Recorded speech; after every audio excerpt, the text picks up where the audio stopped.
चलिए आज हम स्टार्ट करते हैं वेक्टर। देख कि किसी भौतिक राशि को व्यक्त करने के लिए हमको दो चीज़ों की आवश्यकता पड़ती है। क्या पड़ती है? देखिए, एक होता है एन मतलब न्यूमेरिकल वैल्यू, क्या होती है? न्यूमेरिकल वैल्यू, और दूसरा होता है यूनिट। अब देखिए, न्यूमेरिकल वैल्यू क्या होता है? अंकिक मान।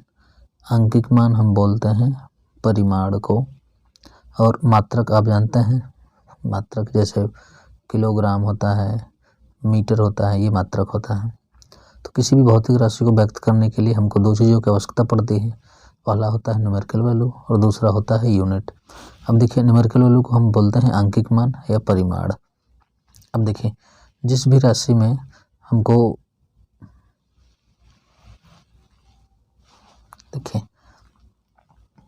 देखिए अब ये जो अंकिक मान है,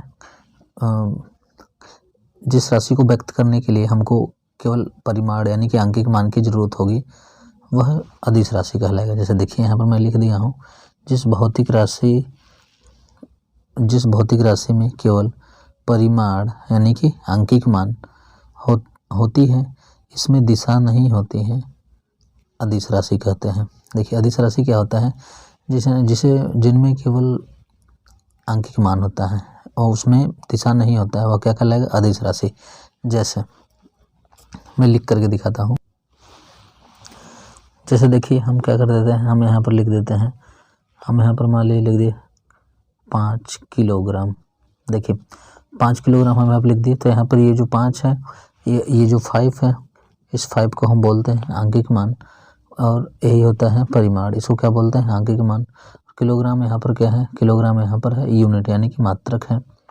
अब देखिए, 5 किलोग्राम, इससे हमको क्या होती है? इससे पूरी जानकारी प्राप्त हो जाती है कि कोई वस्तु है, कोई वस्तु को हमको क्या करते हैं, वह 5 किलोग्राम है। इससे पूरी जानकारी प्राप्त हो जाती है। इसमें दिशा से कोई मतलब नहीं है, यहाँ पर दिशा नहीं दी है, तो भी हमको इससे पता चल जा रहा है कि यह इस वस्तु के बारे में पूरी जानकारी दे रहा है कि 5 किलोग्राम कोई वस्तु है।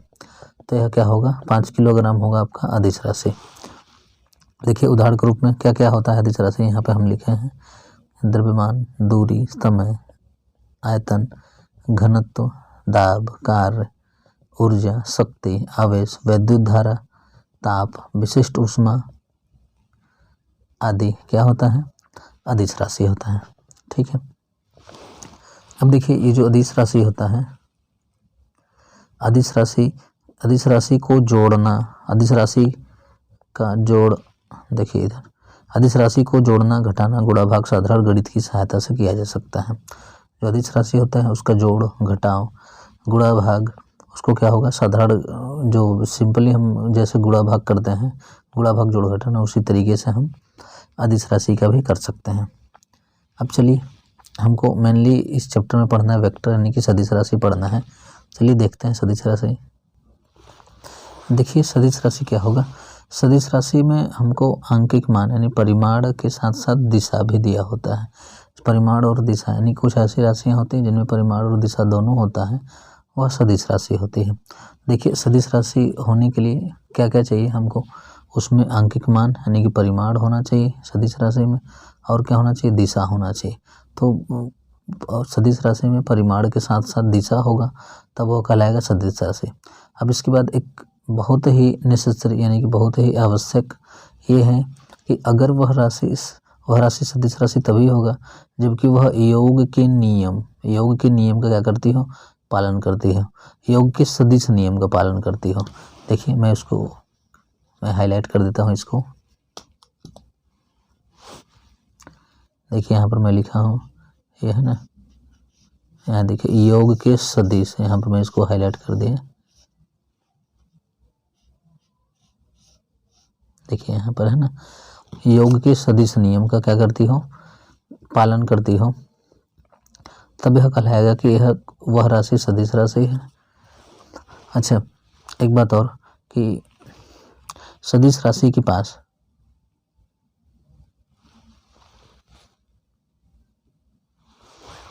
देखिए, जितनी भी सदिश राशियाँ होती हैं, सदिश राशि के पास दिशा होता है, लेकिन यह किसी राशि में दिशा है।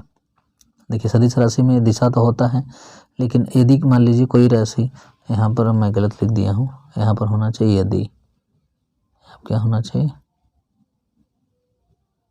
यहाँ पर होना चाहिए यदि, क्या है ये, यदि होना चाहिए। ठीक है, देखिए तो सभी सदिश के पास दिशा होता है, लेकिन यदि किसी राशि में दिशा है तो यह निश्चित नहीं कि यह सदिश हो। देखिए इसका मतलब क्या है, ये क्या कहना चाह रहा है, ये कहना चाह रहा है कि जैसे कोई सदिश राशि है तो उस सदिश राशि के पास यह निश्चित है कि दिशा होगा, लेकिन अगर कोई राशि है उसके पास मान लीजिए उस राशि में दिशा भी है तो यह कोई ज़रूरी नहीं है कि वह सदिश राशि ही हो। जैसे हम यहाँ पर देखिए, मैं आपको बताता हूँ, जैसे वैद्युत धारा ले लीजिए। देखिए वैद्युत धारा, तो वैद्युत धारा के पास दिशा तो होता है, वैद्युत धारा के पास दिशा होता है, लेकिन यह अदिश राशि है। क्या है ये, अदिश राशि, इसमें दिशा होने के बाद भी। तो वही कहना चाह रहा है कि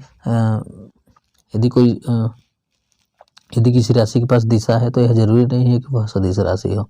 सदिश राशि के लिए जरूरी है कि दिशा के साथ साथ पहले तो परिमाण जरूरी है, उसके पास क्या हो, देखिए पहले क्या हो, उसके पास सदिश राशि है तो आंकिक मान होना चाहिए, आंकिक मान दिशा होना चाहिए, और सबसे ज़रूरी जो बात है कि योग के सदिश नियम का पालन करना चाहिए।